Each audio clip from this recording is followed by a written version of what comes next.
مع كل الحب والتقدير لها، لكن لنا أن نطلق عليها أنها غزة الفاضحة، غزة التي فضحت الكثيرين والتي كشفت سوءاتهم، بل كشفت عن ما في صدورهم مما يحقدون به فعلا على من ما يزال إلى الآن يرفعون راية الحرية والشرف والكرامة والشهامة والكبرياء.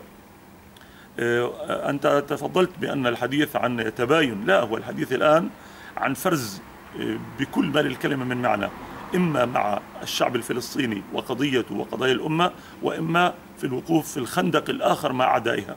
نعم، هكذا كانت الموقف، هكذا كانت الصورة، هكذا كانت الخارطة.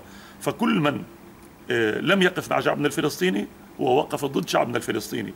وبالتالي أنا ممكن أن أفهم وأن أقدر أن هناك من الدول من لم تستطع فعل شيء، لكن بالفارق الكبير بين من لم تستطع فعل وبين من فعلت، بين من أيدت وساندت وتآمرت، وبين من خوفت، وبين من أرادت أن تربك الصف الداخلي الفلسطيني. ما حصل من الموقف الإماراتي والموقف المصري والموقف السعودي وغيرها من مواقف كان لا يتوقع من إخوة أشقاء. هؤلاء يجب ألا يقفوا على الجانب، على المدرج، ينظروا إلى مصارعة بين فريقين كأن الفريقان كلاهما بعيد. لا، هذا صراع بين من يريد أن يجهز على أهلك، على شعبك، على إخوانك، على أشقائك.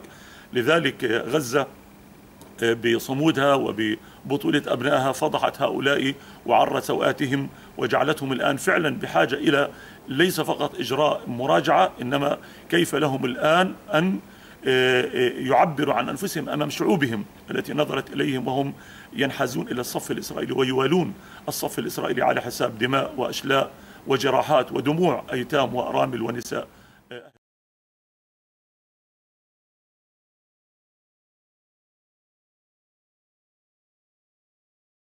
هذه الأيام القليلة التي قضيتها بين أهلي في المغرب لمست هذا الدفء وهذه العاطفة وهذا الانتصار الكبير لأهلنا في غزة، وهذا ولا شك ويمثل الحالة الشعبية العامة في المغرب.